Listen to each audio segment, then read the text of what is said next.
Our sources close to the Commission say on August 30 this year, its Director of Investigations, Kevin Stevenson, recommended that consideration be given to charging the Prime Minister for the monies located in 4 accounts at Scotiabank belonging to his father, mother, and a former constituency office manager.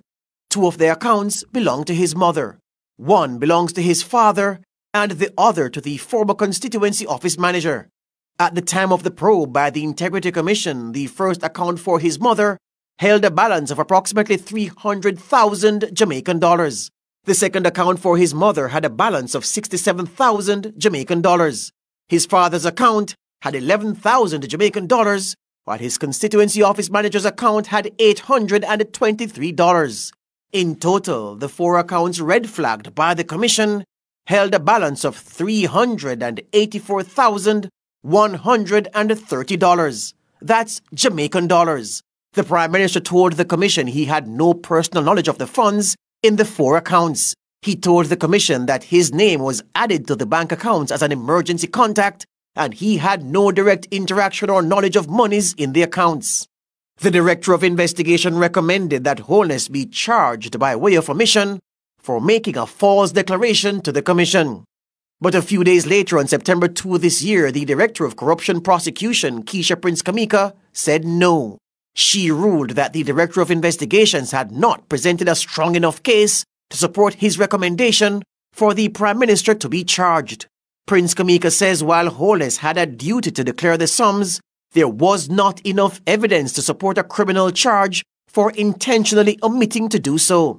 Prince Kamika wrote, quote, "In light of the foregoing, there is insufficient evidence on file to establish that the Honourable Prime Minister, by way of omission, made a false statement in his statutory declarations for the period ending December 31, 2021, as it relates to the BNS savings accounts. Accordingly, no charges are to be laid." End quote. Our sources say the Director of Corruption Prosecution supported her finding with case law.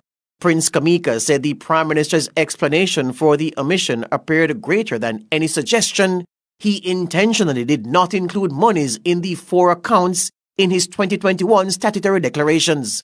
Prince Kamika reportedly wrote, quote, "In accordance with the principles outlined in Regina versus Jones and Wicker, therefore the prosecution would again be challenged to establish that the omission was intentional, as required for the knowingly element of the offence, in the face of even greater support for the explanation which has been provided." End quote.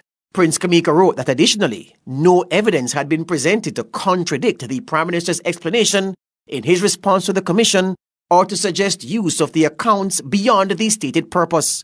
Our sources say the Integrity Commission's Director of Investigations had also raised concern with the Prime Minister's purchase of shares from a financial institution. However, no adverse recommendation or referral was made concerning that purchase, which the Prime Minister insists was above board. Nationwide sources say the Integrity Commission revealed in its report that prior to its recommendation concerning monies in the 4 accounts, it had hired an international forensics investigator to review the Prime Minister's financial affairs.